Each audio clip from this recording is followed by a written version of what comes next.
Bueno, y en el aluvión de obras que nos llegan sobre la guerra civil, ¿por qué será? Habrá que preguntárselo a Pedro Sánchez, qué habrá hecho, cuál es el mérito para que miles y miles de españoles vuelvan a sumergirse en toda esa historiografía. Hay un trabajo que es esencial y es el de César Alcalá sobre las checas, quizás el mayor estudioso de estas prisiones, de estos centros de tortura republicanos. Y César había editado hace unos años, hace 13 años, Las chicas del terror, y Libros Libres le pide que una reedición de ese libro, que lo tenemos aquí, pero con 100 páginas más, con más documentación, donde se explica perfectamente lo que eran esas 402 checas en las cuales estaban todo el Frente Popular, se las repartía, las dirigían y eran centros de tortura, como decíamos, que asolaron a los españoles, a los disidentes con el Frente Popular entre el 36 y el 39. Tenemos la suerte de tener del otro lado del Zoom a don César Alcalá. César, gracias por estar con nosotros. Muy buenas tardes, Luis. Gracias por la invitación. César, ¿qué has descubierto en aquella edición de las Checas del Terror, donde me comentabas, me recordabas que Periodista Digital también te entrevistó por aquel libro, y este que se edita este año en Libros Libres? La verdad es que se han descubierto, por ejemplo, por mi parte, he descubierto una checa nueva en Barcelona que no se conocía, la checa de Escorza del Val, y paralelamente a esto, Alfonso Bullón de Mendoza con la Fundación CEU han investigado sobre las checas de Madrid y han encontrado más de un centenar de checas nuevas en Madrid, con lo cual, digamos que es un tema que está abierto, ¿no? Parecía que se conocía todo lo que se había hecho a lo largo de la guerra civil en las checas y se tenía muy claro de que habían habido X, pero por una parte en Madrid han salido 100 y por otra parte en Barcelona ha salido una más, ¿no? Es decir, poco a poco se está cerrando este círculo sobre las checas, sobre estos centros de detención y de tortura que como decías tú antes, el Frente Popular tuvo durante la Guerra Civil, ¿no? Hay un enfoque, a mí me interesa, yo aprendí muchísimo leyendo tu libro, sobre todo por el origen, cómo empiezan a surgir. Empezando, por ejemplo, con algunos acontecimientos a los cuales me parece que no se les da la importancia de vida. Por ejemplo, la entrega de armas a partir del 18 de julio del 36 inmediatamente a ciudadanos de a pie que forman esas milicias. Esas milicias a partir de ahí empiezan a estar en manos de sindicatos, de partidos políticos, y a partir de ahí el terror rojo se descontrola, sobre todo en esos primeros meses. Los que habéis estudiado precisamente el terror republicano decís que es la parte de represión, la parte más terribles son esos primeros meses y son donde surgen estas chicas, y es lo que te pido si nos puedes explicar cómo surgían, porque estaban, como tú explicas en el libro, más allá de todo el poder, es decir, eran para el gobierno republicano, eran incontrolables. Eran incontrolables dentro de estar controladas, es decir, es lo que tú estás diciendo, ¿no? Es decir, cuando empezó la guerra, se le dio armas a todos los incontrolados, por decirlo de alguna manera, todos los milicianos, todas las personas que en su momento habían estado, incluso algunos habían estado en la cárcel, se les dieron armas para que formaran un ejército dentro de un ejército que podríamos llamarlo el ejército republicano en la retaguardia, ¿no? Que no estaban en el frente. Y este pequeño ejército, gran ejército, que se formó con patrullas de control y toda una serie de patrullas individuales y colectivas dentro de los ejércitos, dentro de los partidos, sirvieron para represaliar a la ciudadanía que estaba en la retaguardia, es decir, todas las personas que pensaban diferente a la manera de pensar del Frente Popular, es decir, católicos, gentes de derechas, gentes que iban a misa, que tenían dinero, que eran empresarios, que tenían un nivel social o que simplemente no tenían unas ideas ni de izquierdas ni sindicalistas, ¿no? Sobre todo, por ejemplo, por poner un ejemplo en Cataluña, Durruti, quería montar en Cataluña un Estado anarquista, con lo cual todo el mundo que no pensara igual que los anarquistas tenían que ser fusilados, y ya lo dijo Durruti, que él solamente necesitaba una buena fosa para una revolución. Para tener una buena revolución, ¿no? Con la cual cosa, claro, al momento de armarlos, ¿qué les das? También hay que tener en cuenta una cosa, y esto es fundamental. Eran unas personas que su nivel intelectual tampoco no es que fuera excelente. O sea, la mayoría de ellos tenían una gran incultura, y en el momento de darles un arma se pensaban que eran los amos, los dueños de la calle. ¿Eso para ti los hacía más sanguinarios, más salvajes? Claro, sí, y en cierta parte más, más incontrolados en la manera de cómo iban a reaccionar. Es decir, tú, una persona que puede tener una cultura, por ejemplo, un militar, ¿no? Un militar siempre estará controlado porque siempre se habrá regido por una serie de leyes y normas que habrá estudiado en la academia militar. Es decir, por muy sanguinario y muy bestia que pueda acabar siendo, pero siempre se rige por unas normas. En cambio, estas personas se regían por su instinto, y normalmente eran personas que habían estado en la cárcel, que tenían delitos de sangre ellos ya anteriormente a este periodo, con lo cual se podía esperar cualquier cosa de ellos. Y como hemos dicho, el Frente Popular tuvo sus propias checas, todas las checas que habían formaban parte de los partidos del Frente Popular, estas personas tenían una libertad completa para poder hacer lo que quisieran. No eran incontrolados, o sea, estaban controlados por el Frente Popular. Y protegidos, dices. Protegidos, exacto, pero no podemos decir que eran incontrolados, porque no mataron a nadie que no tuvieran que matar. No, yo a lo que me refiero es a precisamente que tenían muchísimo poder, estaban protegidos por el gobierno y tenían manga ancha para hacer lo que, les dé la gana. Sí, pero es un tema recurrente de, digamos, incontrolado. Se dice mucho. Se dice mucho. Durante los primeros 8 meses de la Guerra Civil, todo lo que pasó fue por culpa de unos incontrolados. No. Tú puedes tener una persona incontrolada, por ejemplo, las 3-4 primeras horas de estallar la Guerra Civil el 18 de julio.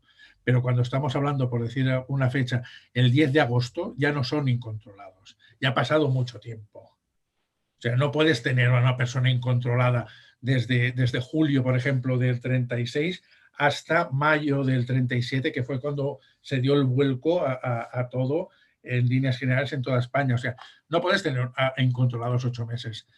Las personas estas estaban controladas. Lo que pasa es que el término incontrolados ha servido, y va muy bien, para decir que para lavarse un poco las manos. Es decir, como que eran incontrolados, no era culpa nuestra. Sí que era culpa vuestra, porque sí que los teníais controlados, eran de los vuestros, porque vamos a poner un ejemplo, o varios.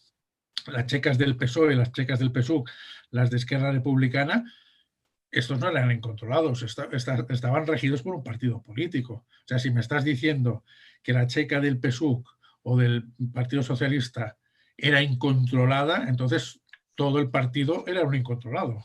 Efectivamente. ¿Se pueden distinguir dos momentos entre, por ejemplo, la primera parte, sobre todo en Madrid, y después la segunda a partir de la aparición del SIM, creado por Indalecio Prieto? Sí, hay dos. Era una especie de Gestapo, ¿no? Sí, exactamente. Sí, el SIM surgió de una manera, es decir, se le dio un gran poder en líneas generales al anarcosindicalismo. La prueba generalizada es aquí en Cataluña, donde el poder de la CNT y FAI fue supremo, que incluso desbancó a los demás, y en Madrid también hubo un gran poder del anarquismo y de personajes que no estaban directamente vinculados a ningún partido político y que hacían su propia guerra, pues secuestrando, matando, robando, etcétera, ¿no? Entonces, claro, llegó un momento que fue en mayo de 1937, que fue en el momento de que el gobierno marchó hacia la Comunidad Valenciana, porque tenían miedo de la toma de Madrid por las tropas de Franco y todo esto. En aquel momento hubo un cambio generalizado. Es decir, los anarcosindicalistas dejaron de tener tanto poder y en aquel momento apareció el SIM, que el SIM fue un elemento represor dentro de la represión que ya había. Es decir, no dejó de ser una organización que se creó para, en líneas generales, poner a raya a todo el mundo. Claro, el problema que hubo es que puso a raya a las personas, como llamábamos antes, entre comillas, incontrolados, pero la represión casi no acabaron con la represión, al contrario. Es decir, durante 8 meses el anarcosindicalismo ya se había cargado gran parte de la población española que estaba en la retaguardia, con lo cual cuando llegó el SIM, pues es que ya no hubo represión o casi no hubo represión porque ya toda se había hecho, ¿no? Por ejemplo, por poner solamente un ejemplo, en Barcelona, desde junio a mayo de 1937, se mató a más de 4.000 personas. De mayo del 37 al 39 fueron 287. Claro, con eso que quiero decir, el SIM no actuó como los anarcosindicalistas. Ellos buscaban un motivo por los cuales poder entresacarte a ti cualquier cosa. A veces se les escapaba de las manos y te mataban, pero no era su misión matarte. Su misión era sacarte pues, información sobre la quinta columna, si había algún movimiento revolucionario dentro de la retaguardia. O sea, ellos querían... Por eso se llamaba Servicio de Información Militar, ¿no? Exactamente, claro. Ellos querían información, no querían matarte. Lo que pasa es que también asesinaron, evidentemente, ¿no? Pero quiero decirte, ellos buscaban más información y los otros mataban por matar. O sea, a los otros les importaba muy poco quién eras tú y la información que podías tener. Ellos te querían sacar del medio porque no pensabas como ellos. Efectivamente. Bueno, la inspiración es soviética. El nombre, de hecho, viene de la Unión Soviética. ¿Quiénes son los inspiradores? ¿Quiénes dirías que en qué momento vienen aquí? ¿En qué momento se importa ese tipo de centros de tortura? De entrada se importa, digamos, desde el primer momento, es decir, las checas se fundan en el mismo momento que estalla la guerra civil. Lo que pasa es que no se llamaban checas en este sentido, ¿no? Se llamaban más centros de detención, por lo que yo estaba diciendo antes, ¿no? De que no les interesaba a ellos tener una información. Con lo cual, claro, había un momento, aunque esto pueda ser muy crudo, pero es la realidad, que detuvieron a tantísima gente que no les daba tiempo a matar a todos, con lo cual necesitaban unos centros de detención, que luego pasaron a llamarse checas con el SIM, para almacenar allí a las personas y iban pasando los días y los mataban a todos. Esto es muy crudo y muy cruel decirlo de esta manera, pero es que es la realidad. Es decir, checas como la de San Elías de Barcelona, salían autobuses cada día con 20 y 30 personas que iban a ser fusilados en el cementerio de Montcada y Reixac. Es decir, la gente la colocaban allí y de ahí salían en un autobús y de ahí las mataban. Pero es que había tan volumen de personas, se calcula que, por ejemplo, que a finales de agosto de 1936, en el Hospital Clínico de Barcelona, en la morgue, había más de 5.000 cadáveres. O sea, es que fue una cosa que fue brutal, ¿no? Claro, ellos no necesitaron torturas. O sea, si tú hablas con un narcosindicalista de aquella época, él te dirá que él no sabía lo que eran las checas. Él desconocía lo que eran las checas porque ellos nunca lo llamaron checas. Se empezaron a llamar checas a partir de mayo de 1937, cuando el SIM, que estaba detrás, el Partido Comunista, sí que importaron las torturas y la manera de proceder de Rusia. Pero antes no, antes eran unos almacenes donde depositaban ahí a la gente, ¿no? O sea que el momento soviético ya es el momento del perfeccionamiento. Ya existían antes, a partir de ese perfeccionamiento en el cual se les... por eso algunas quedaron intactas, ¿no? Algunas se pudo conocer, por ejemplo, todos los elementos de tortura porque una vez que empezaron a perder la guerra salieron disparados y las dejaron intactas y así se pudo preservar y se pudo saber el grado de salvajismo que había en ellas, ¿no?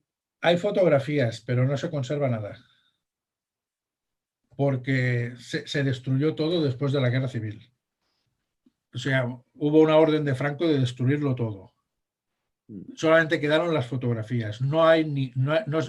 desgraciadamente, por decirlo de alguna manera, porque no dejaría de ser una memoria histórica, que con Efectivamente. todas estas leyes de memoria Hoy, histórica que hoy vendría recordar, muy bien, hoy vendría muy bien. exactamente, hoy vendría muy bien a explicarlo, ¿no? Solamente existe una película de Edgar Neville que se llama Viva los hombres libres, que filmó las checas de Barcelona, de Valmajor y de Zaragoza. En el momento, nada, en el momento justo de acabar la guerra, él fue con la cámara y lo filmó. Son las únicas escenas que existen de una checa, porque luego se desmanteló todo por completo. No sé por qué, pero no se quiso conservar aquella memoria, supongo, por el grado de salvajismo que se llegó a cometer y para que no hubiera, digamos, un testimonio que pudiera recordar el pasado, ¿no? Cosa Quizás que nos por eso vendría hoy en día. quizás por eso de pasar página, ¿no? Exactamente, sí, sí, pero que es un hecho que, digamos, quizás no lo entendemos hoy porque nos gustaría tenerlo en el sentido de tener una memoria histórica que se pudiera recordar lo que hicieron, pero sí que es positivo en el hecho este que tú decías de pasar página, cosa que algunos dirigentes actuales de la izquierda hoy en día no quieren pasar página, y en el 39 Franco y toda la gente que había pasado la guerra civil sí que quiso pasar página, ¿no? O sea que son cosas de aquellas que dices, ¿qué diferencia, no? César, me llamó la atención una fotografía de Himmler en Valmayor, en Sí. la checa de Valmayor, en la de Barcelona. Y dices que incluso hasta los jefes de las SS, los nazis de las SS, se sorprendieron del grado de sofisticación que tenían estos centros de Sí, tortura. sí, sí, Himmler estuvo aquí, pero Himmler estuvo aquí, digamos, en cierta manera de rebote. Es decir, Himmler estaba buscando el Santo Grial. Es otra de las historias de estas del Tercer Reich, y fue a Montserrat porque se pensaba que el Montsalvat era Montserrat, ¿no? Y entonces lo llevaron a la checa de Valmajor y se sorprendió del grado este, porque sí, lo que sí que es cierto es que a pesar de que se importó la manera de torturar que había existido en Rusia, aquí se perfeccionó. Es decir, tuvimos personajes como Alfonso Laurensic que perfeccionaron los métodos de tortura. El austríaco. El austríaco, exacto. Que perfeccionaron los métodos de tortura porque, digamos, los métodos de tortura rusos eran más simples que los que se llegaron a hacer aquí en España, ¿no? Y entonces quedó impresionado Hitler. Pero claro, es que aquí hubieron métodos de tortura que se están, o sea, métodos de tortura o de aniquilación, por decirlo de alguna manera, ¿no? Estábamos hablando, se ha hablado de las cámaras de gas de los campos de concentración nazis, pero al lado del cementerio de Montcada y Reixac de Barcelona, al lado hay una cementera y ahí tiraban los cuerpos al crematorio de la cementera para destruirlos. Es decir, se daba de comer a los cerdos cuerpos humanos. O sea, llegó un punto que el número de muertos era tan elevado que hasta las autoridades mismas estaban desesperadas porque dices que esto se va a enterar la gente de que hemos matado a tantísima gente. Es decir, ahí lo pongo en el libro, uno de los últimos estudios de un jurista que estudió el tema, que él dice que en Cataluña hubieron 12.000 muertos. Correcto. O sea, la cifra oficial son 8.353, pero él ya dice que habían hasta 12.000. Oshenko, que fue el cónsul soviético en Cataluña, él ya habla en una época, en agosto de 1936, él ya habla de 5.000 muertos.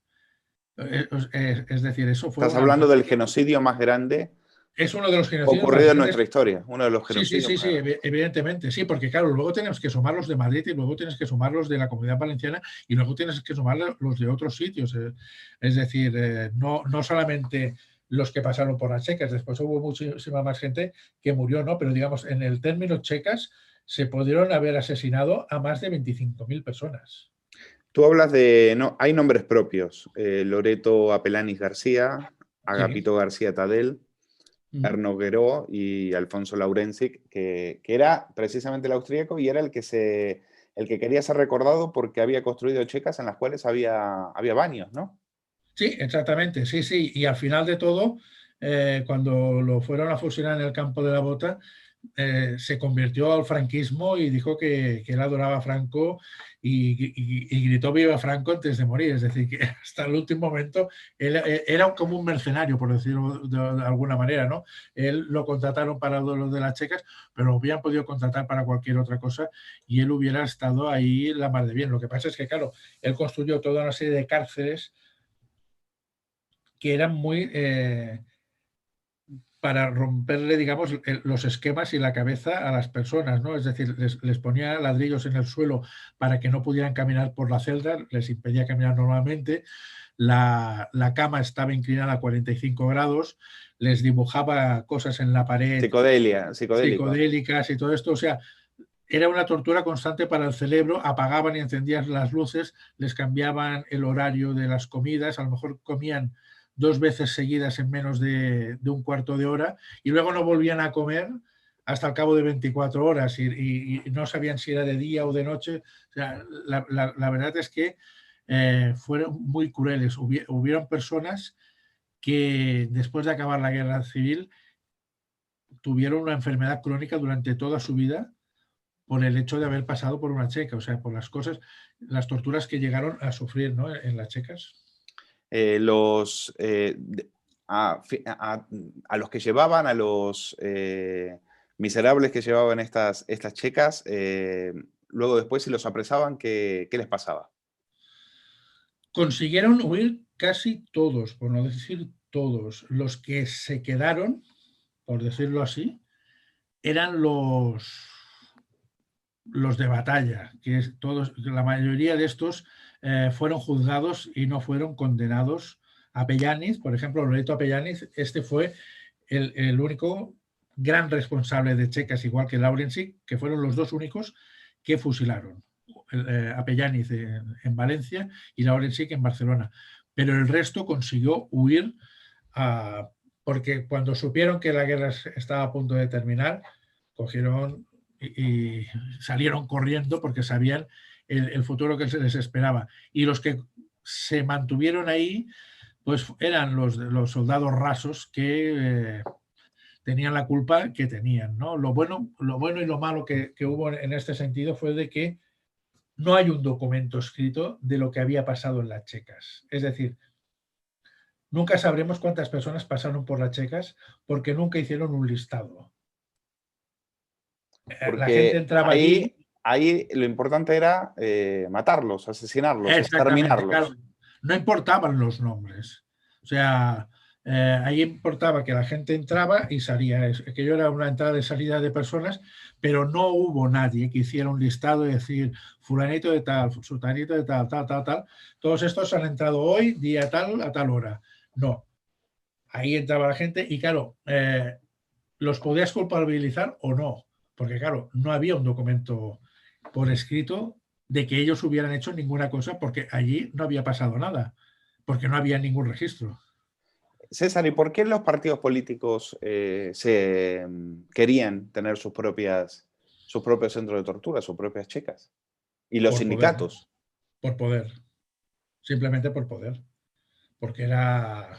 No hubo nadie que dijo eso, que dijo, nosotros no vamos a pasar por ahí, nos parece. Los socialistas, por ejemplo, que son de tan buen corazón, dicho con toda la ironía, no No, dijeron que esto era una ignominia, que esto era propio de regímenes totalitarios, que ellos no lo iban a hacer.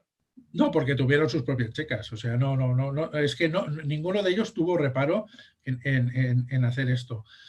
Al contrario, yo supongo que era primeramente un arma de poder, de decir, nosotros tenemos un poder porque tenemos una checa, y segundo, yo también supongo que era un arma de defensa. Es decir, si tú me atacas a mí, yo te puedo llevar a una checa.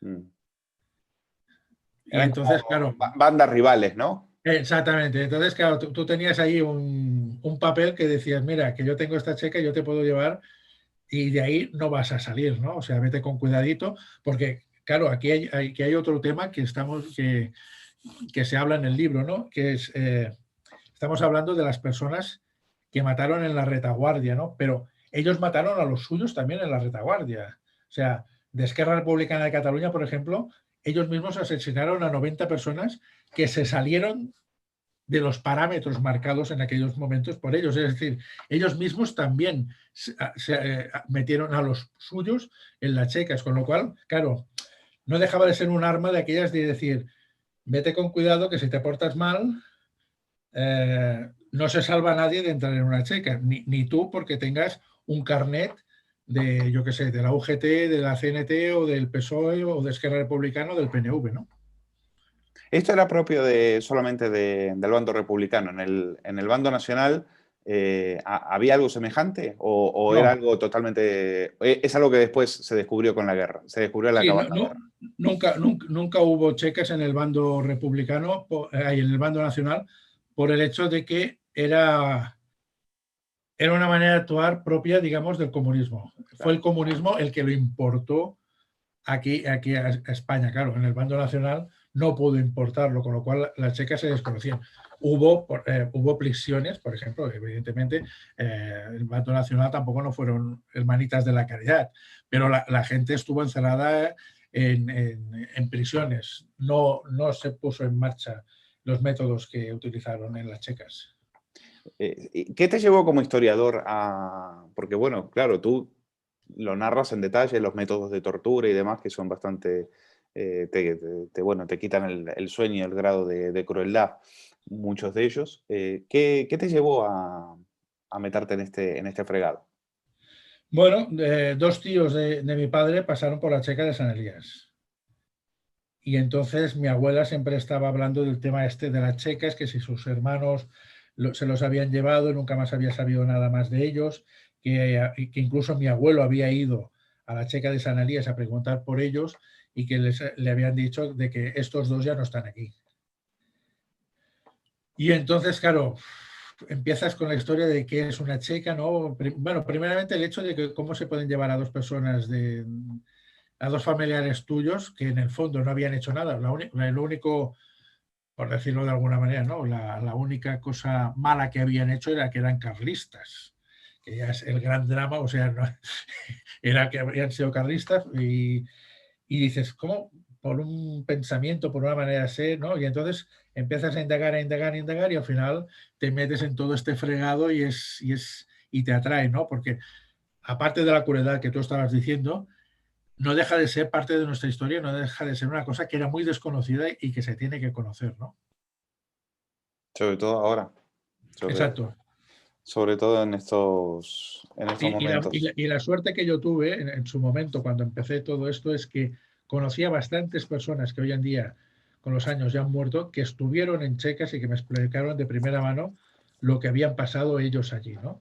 Y entonces esto fue una gran ventaja y aprendí muchísimas cosas porque hubieron hijas que me enviaban cartas explicándome las historias de sus padres, sobre todo un sacerdote de Manresa me envió una carta hablando de su padre, que lo habían dado de comer a los cerdos y, bueno, todas las peripecias que había pasado la familia, de que en casa nunca se habló del tema este, pero que él, detrás de una puerta cuando era pequeño, oía a su madre que hablaba con otras personas, del final de su padre, o sea, un gran trauma colectivo que se fue diluyendo con los años, se fue diluyendo, digamos, de la memoria popular, pero no se fue diluyendo de la memoria propia de ellos, ¿no?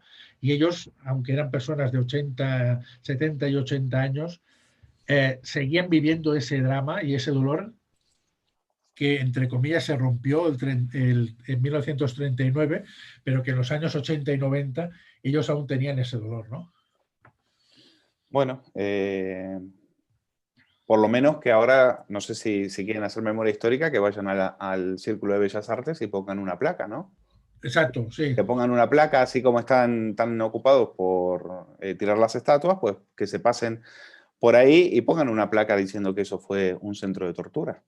Sí, sería una manera de recordarlo, porque, digamos, en Madrid, casi todas las checas que hubieron en Madrid existen, los edificios existen. En Barcelona también y en Valencia, en Alicante y esto también, ¿no? Con lo cual no estaría mal poner una plaquita, como igual que aquellas que ponen aquí nació fulanito de tal, pues decir, aquí hubo la checa de Bellas Artes o la checa de tal, o la checa de Fomento, la checa de Valmajor, ¿no? Y que la gente tuviera un poquito de memoria histórica, porque la memoria histórica no deja de ser de los dos bandos, no solamente de uno. Lo que pasa es que ahora, con las leyes estas que han sacado en su momento Zapatero y ahora quiere sacar Pedro Sánchez, parece que solamente sea de un bando la memoria histórica, ¿no? Que haya que recordar los muertos de Franco, pero no los muertos que ellos hicieron. La checa simboliza también la derrota del bando republicano, porque esa obsesión por asesinar en la retaguardia es lo que les lleva al final a perder la guerra civil, ¿no?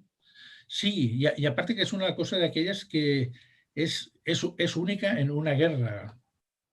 Es única en una guerra, o sea, se empezó en la guerra civil la represión. Normalmente, digamos, en las guerras nunca había habido represión. Podía haber represión con los soldados que tú cogías en el campo de batalla, pero no se atacaba directamente a una población. O sea, por ejemplo, por poner un ejemplo, en la batalla de Waterloo no se fue a Waterloo ni a los pueblos de al lado y se represalió a las personas que vivían allí. Fueron los dos ejércitos que se enfrentaron y luego pudo haber represalias con los soldados de los dos bandos en el momento de perder o ganar la batalla, ¿no? Aquí pasó todo lo contrario, es decir, el frente, por ejemplo, en Barcelona o en Madrid estaba muy lejos. O sea, Madrid se enteró de que había guerra al final de la guerra o cuando hubo, digamos, los bombardeos, pero no hubo un frente de guerra que dices a 1 kilómetro tienes, aparte de algunas batallas que hubieron al principio, ¿no? Pero en líneas generales la población civil no tuvo una conciencia de que había una guerra, porque, por ejemplo, la batalla del Ebro estaba muy lejos de Barcelona. Sí que se sabía que había una batalla que estaba en el Ebro, pero en Barcelona, que estaba a 300 kilómetros, no tienen esa conciencia de guerra, pero sí que la tuvieron porque hubo la represión. Es decir, hubieron el frente de guerra y el frente de la retaguardia, con lo cual ellos buscaron una conquista en el frente y una conquista en la retaguardia, porque si ganaban el frente, teniendo la retaguardia a su favor, porque ya no había nadie, ellos pensaban de que la guerra la tenían conquistada. Porque claro, no tenían enemigos, digamos, detrás. El enemigo lo tenías delante, que te estaba disparando, pero detrás ya se lo habían comido ellos el enemigo. Y tú pones énfasis en eso, en que, a ver, era asesinar, torturar sin juicio, una libertad total para matar, y también eso lleva al saqueo, a la rapiña, al apropiarse de la noche a la mañana. Uno de estos individuos que por ahí ni sabían leer y escribir, los ves viviendo en un palacio a cuerpo de rey, con sus propios, es decir, estos que venían a hacer la revolución del proletariado, pues fueron los primeros en formar su propia casta. Algo que, fíjate, me suena mucho, ¿eh? Algo sí, que te lo iba a decir ahora. 80 y pico después, te lo iba a decir es como ahora. si lo estuviera viviendo. Es que no cambiamos, ¿eh? Date cuenta que no cambiamos. O sea, cambian las décadas, pero las personas no cambiamos. Es decir, lo mismo que hicieron unos en 1936 lo tienes ahora, y no vamos a dar nombres, pero ya todo el mundo ya sabe de quién estamos hablando. Efectivamente. Bueno, César Alcalá, ha sido un placer. Gracias por estar con nosotros para hablar de este libro, de las checas, las prisiones republicanas. Está editado por Libros Libres y ya lo pueden ir a comprar, porque esto sí que es memoria democrática. De esto no quiere hablar Carmen Calvo, ni sus secuaces. Muchas gracias, César. Gracias a ti, Luis.